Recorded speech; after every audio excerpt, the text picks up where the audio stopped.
On today's video, we are gonna take a look at Nat Stock. So let's get started. But what the freaking flying fridge is Nordic American Tanker? It does seem like every YouTuber right now is actually making a video about this stock, and I guess to be a cool YouTuber, you actually have to make a video of this stock. Unfortunately, I missed the lesson that everybody took that made them a professional oil tanker company, so I have to go and do this my own self.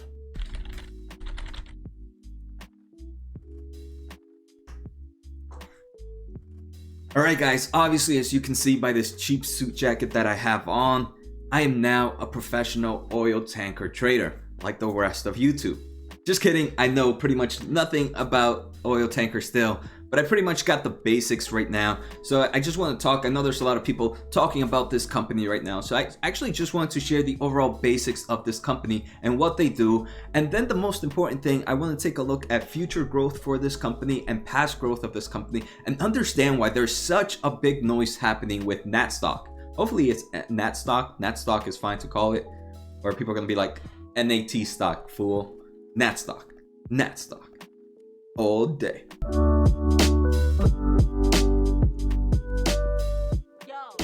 So I pulled up a few articles that I've been reading for the past few hours, and I already took a look at this company's past historical information. So there's going to be a lot of information here, so I hope you guys enjoy. First, just pretty much what the basic stuff that Nordic does. So Nordic operates a fleet of tanker ships that transport crude oil around the globe. And it's just one of the several stocks in this industry, right? So Nat is not the only company that does this. There's a lot of different companies on. And after I started reading, I understood where it was going, right? So this right now, originally, this company is meant to transport oil from one sector of the world to another. If you guys have been following world news, we know that right now there is a huge supply growth of oil. Russia and the Middle East are both pumping out oil and oil and oil. There has been some form of agreement to slow that down, but it's still an increased amount compared to the same time last year, and we're going to take a look at those numbers in a bit. But right now, with the shutdown happening and with everything closing down, people are not driving, airplanes are down, cruise lines are down, so all the actual demand for oil has dropped. So now with oil demand dropping, these companies that usually would store oil don't have any more place to store them, because since no one's using it, their inventory is just building up. So companies like this, which originally are meant to just deliver oil, tanker ships, right? They're just meant to deliver oils. They're like, wait, right now, no one needs our oil to be delivered. So we need to come up with some new way to make money. So what they ended up becoming is more of a storage place as well.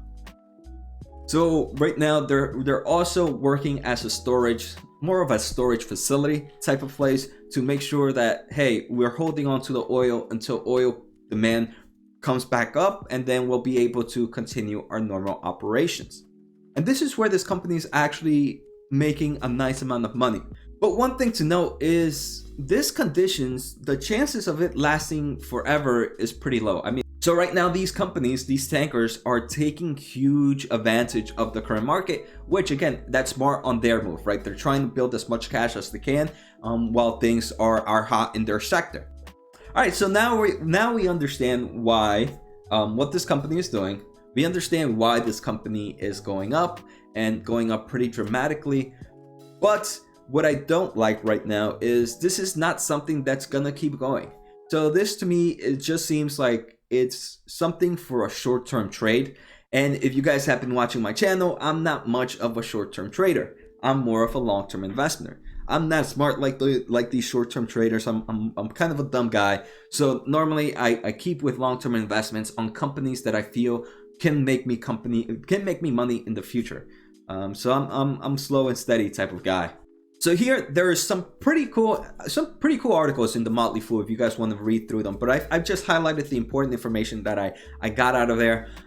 First, here we're seeing how these 4 tanker stocks they show here. So they show NAT Nordic American Tankers. They show Pisacos Energy Navigation, TK Corp, and Scorpio Tankers. So these are 4 oil tanker companies. And since early April to late April, these companies have grown ridiculously. One of the biggest one is actually Nat Stock, and Nat Stock has grown about 110% in the past few days. With the world actually seeing some form of reopening, these prices have gone down. But look, 111% growth in just a month, 76% growth, 63%, 50% for all these companies here. Now let's take a look at how much they have fallen in just the past few days. So this is taking a look at April 28th to April 30th. So in just the past 2 days, most of these companies have dropped in the mid-teen values. Nat Stock, one of the biggest ones that everybody's talking about, has dropped about 12.6%. But now let's take a look at how this company is doing today. Today, this company is up 2%. So sitting at $6.19. But let's just take a look at in the past month. In the past month, this company has gone to its up of $7.34, and from its peak right now is still down about 15% from its peak in just April 28th. And before we begin, guys, don't forget to hit that subscribe button, the thumbs up, and the bell. It helps out the small channel out so much, and I love providing information on the stocks. This is what I literally breathe and eat, and I enjoy it so much, and I appreciate all the support that I'm getting from you guys. So just a few more articles before we take a look at this company's financial history. First, Nat, for example, says that it tells the shareholders that dividends will remain a priority. So right now with them collecting a bit more cash, I wonder if this company is going to increase its dividend for the upcoming quarter. But remember, stuff like this is not going to last forever. So even if they do increase their dividends, I wonder if they're going to drop it back down in following quarters. And next we're going to take a look at this article that talks about a tanker company and the rates, just to give us the overall understanding of how charging has changed for this company. So early last Wednesday, this company was charging about $90,000 for rates along the Middle East to China. And then late last week, they actually started charging about $125,000. So in just a matter of a few days, the company actually increased dramatically. And then just on March 30th, this company was charging about $180,000. So you can see this company is doing the same amount of work, is doing the same amount, and that's probably going to take the same amount of cost, but now is charging way more money. So their margins for quarter one and quarter two are going to increase dramatically. This company also says that quarter two now looks to be one of the greatest quarters in history for large crude carriers. But unfortunately, like I said, right, this is something that's not going to last forever. It's only going to be a matter of time before things go back to normal. And even if they don't go back to normal, to a new normal, crude consumption is going to go back. So these companies are going to go back to charging lower rates. But right now, while they are taking advantage. And at the end of the day, this is going to help these companies bring down their balance sheets. They're going to be able to pay off more debt, or maybe they're going to end up buying more ships to help increase their revenue later on. Just for an overall look of guidance, a lot of these companies have actually increased their 2020 guidance by about 50 to 120 to even 100% revenue growth and even earnings growth compared to what they originally had. But now let's take a look at the company's historical data. So right now I'm here on this awesome website, lazyfa.com, and here I get to see a lot of fundamental information. The first thing I wanted to take a look at is how revenue growth for this company has been. So here we're taking a look at prior years. 2019 was the first year since 2015 that this company actually provided better revenue than the year before.